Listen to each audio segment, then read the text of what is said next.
Hey everybody, welcome to part 5 of my Beatles song ranking video. I can't believe I'm on the 5th installment of this already, but holy Christ, there's a lot of songs. And, I'm not saying this is a perfect list. I never have. I mean, come on, I don't have Patreon. I'm not monetizing these videos. So what you see is what you get. It's a very imperfect list. I'm a very imperfect Beatles fan. I make no bones about it, okay? So this list is what it is. It's my own personal opinion. I've had everybody say, your list is way different from mine. Well, of course it is, because we all like similar things, but we all like different things as well. So all I'm saying is don't judge this list too harshly. I maybe come from a different place than you do, and certain songs resonate with me. I've been a Beatles fan since I was roughly 9 or 10 years old, and so as I'm growing up, certain songs have more meaning than other songs do, and I can't necessarily rationalize it. It might have been a certain spot, a certain place that I was in my life, and a certain Beatles song just really connected with me or meant something to me. And so that's why it's a very personal list, and I can't always justify it on the merits of the music alone. I'm not saying these are the Beatles songs from worst to best. I'm just saying from my least favorite to my most favorite. So anyway, and as you can tell from this imperfect list, I can't even get the number ordering right. Like it should be, now we're into my top 100. Well, we're actually into my top 99. So anyway, enough with me babbling on. Let's get to the rest of my list. Number 99, Revolution 1. Now this was the acoustic, more mellow, laid back, stripped down version, I guess, if you will. The original running time of this song, I believe, was 9 or 10 minutes long because they faded it out about almost like a quarter of the way through. The rest of it was chopped off and used as the foundation for the track Revolution 9. And there are people who tend to be very polarized by this particular song. Some people like it, some people hate it. I happen to be in the camp that I really like it. I like that it's a different spin on the familiar Revolution single. So that's why I have it where I have it. Number 98, All My Loving, which was, I think, probably most people remember as being the first song that they performed on the Ed Sullivan Show. And yeah, it's a great tune. It is one of their earliest, I guess, perfect Beatles songs or what have you will. One of those songs that kind of defined the Beatles as the happy-go-lucky, lovable mop tops. But anyway, it's my number 98. Number 97 from the A Hard Day's Night soundtrack. It starts off side 2, Anytime at All. Love this. Great example of that early Beatles sound. But it's that Beatles magic, that early 60s Beatles magic on record. And I love the song. I love John's vocal. I love the lyric. I don't even mind the piano solo. They could have gone with a guitar solo, but it's strictly the piano. But I love that song. Number 96, She's a Woman, Paul McCartney channeling his R&B, Little Richard, Ray Charles, if you will, voice. And yeah, I mean, what are you going to say? It's one of the greatest singles the Beatles released. She's a Woman, I Feel Fine. And great song with that choppy guitar rhythm. I love the echoey guitar solo on it. I happen to kind of dig the version with a lot of reverb on it from the Capitol Beatles 65 album. But no matter what version you like, it is a very cool song. And Paul just nails the vocal on this. Number 95. And a lot of people are going to say, why is this ranked so high? But it's the harmonies. The harmonies. The hooks and the harmonies on this song. It's from Beatles for Sale. I don't want to spoil the party. They're channeling their inner Everly Brothers. Love the harmonies on this. Though tonight she's made me sad, I still love her.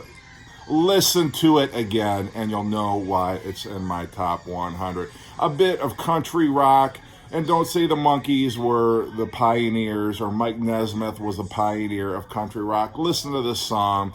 The Beatles were way ahead of the game.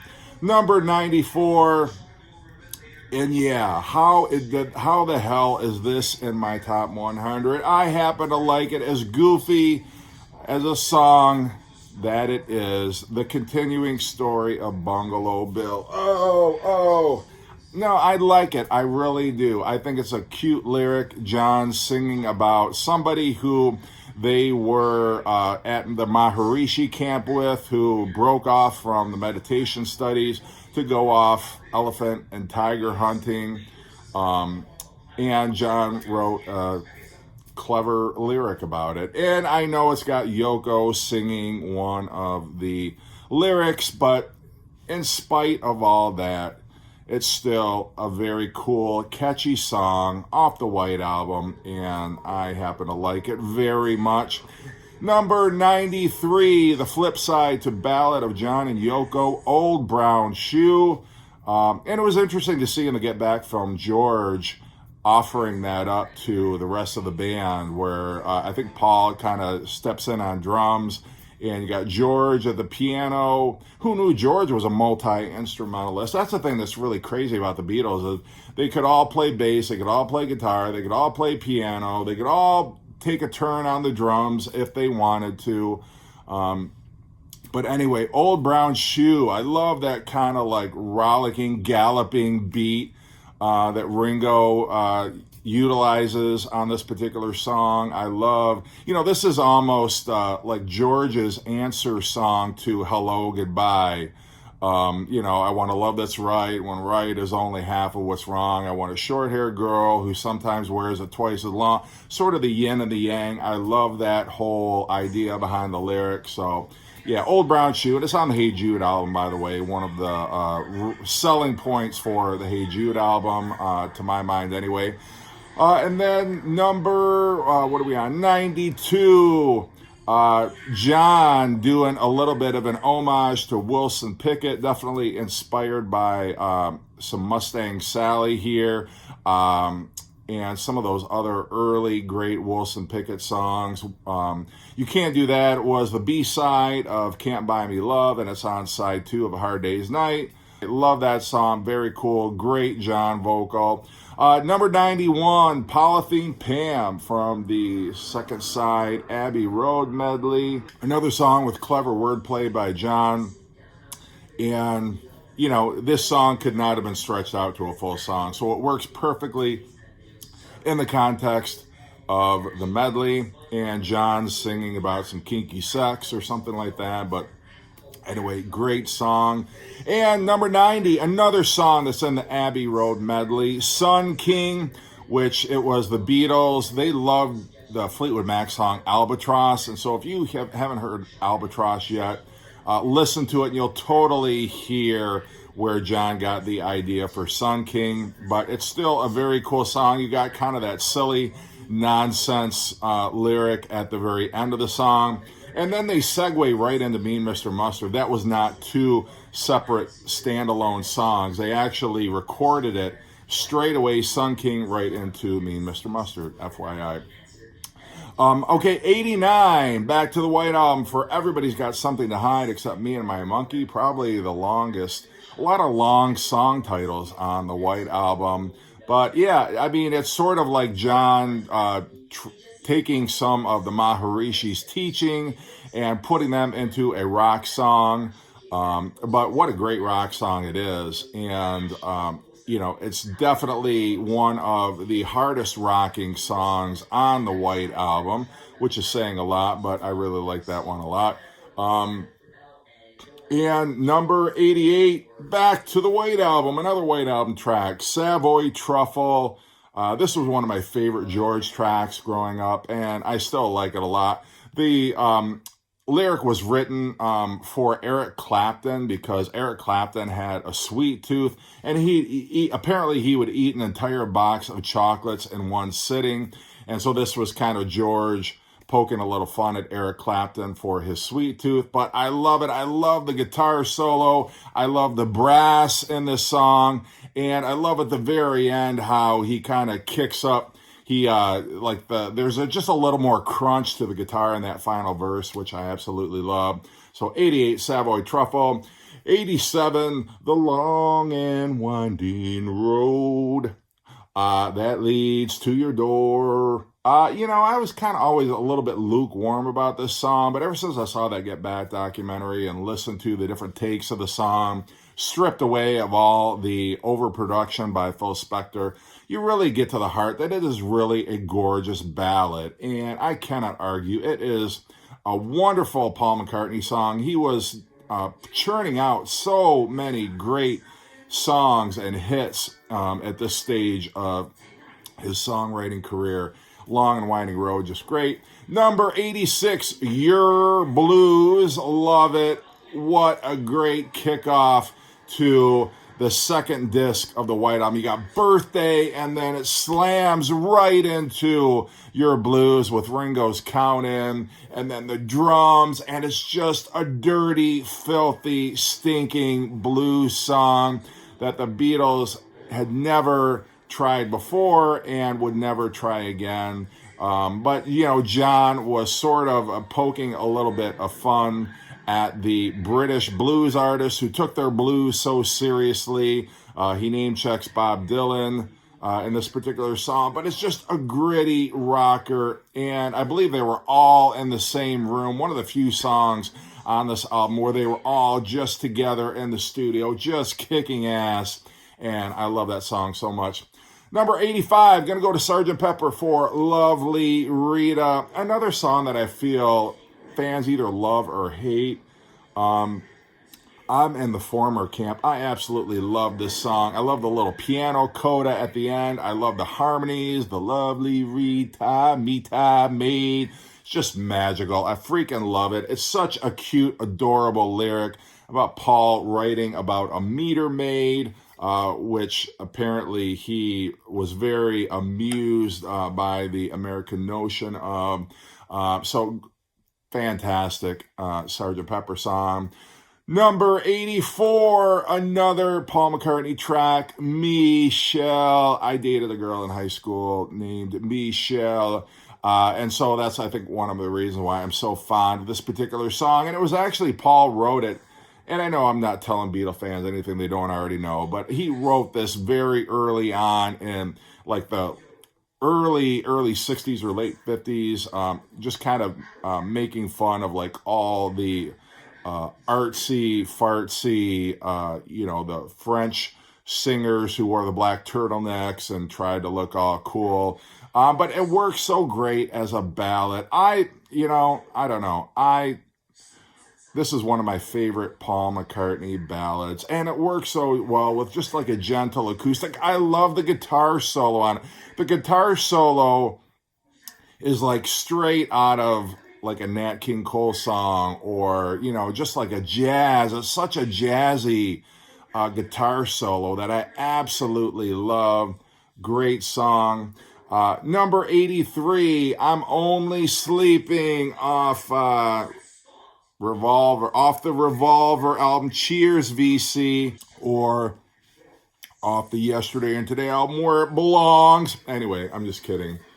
But yeah, I'm Only Sleeping. I love the little backwards guitar effects, John's kind of drowsy, sleepy vocal. I love the acoustic strumming on this. Everything is just so, it works itself into such a state where you can totally identify with John's kind of woozy, incoherent state of mind as he's singing his way through this song. Number 82, Julia. Now, I should tell you that my wife's name is Julia, and so, of course, this was going to be in my top 100. Now, if she had her way, it would be number one, but I think that I'm paying it respect by putting it at 82. But no, I really love this song. And this song, John's mother was named Julia. She was killed. She was a hit and run police officer who killed her. But some of the lyric is also for Yoko Ono. So he's kind of blending, his affection for the two most important women in his life, his mother and his soon-to-be wife, Yoko, into the song. But it's a very tender lyric. It's a very gentle, quiet song to wind down the first disc of the White Album, and it is just excellent. Number 81, and some people may say, why the hell is this in your top 100 again? But I don't give a damn. It's my top 100, and it's 8 days a week, a freaking pop chestnut masterpiece. Love it. It's on the Beatles for Sale album, but it could have been a single. I think it was a single over here in the U.S., but just great. The hand claps, everything about this. I love how it fades in. Very few songs back then would fade in. Sure, they'd fade out, but how about fading in? How ingenious was that? And just those infectious harmonies, and John and Paul singing with such exuberance. And apparently the title, 8 Days a Week, Paul was in a cab and was asking the cab driver, how you doing? And the cab driver's like, well, I've been working 8 days a week. And Paul's like, ding, there's a song. So 8 days a week, fan-freaking-tastic. Number 80, to the Help soundtrack for Ticket to Ride. John really thought highly of this song, and listen to Ringo's drum beat. Ringo's drum beat is so sophisticated, and it sounds very kind of an odd choice for a single, but at the same time, it's so catchy. It just, to me, it sounds like it's got like a strange time signature and wouldn't immediately, I think back in the day, leap out as a single, but what a brilliant choice. It's a great song. Absolutely love it. Number 79, I've Just Seen a Face. Love the acoustic guitar playing on this. That opening intro, are you kidding me? Paul gives a great vocal. I love the frenetic acoustic guitar playing on it. And it's catchy as all hell. And it belongs as the opening track of Rubber Soul.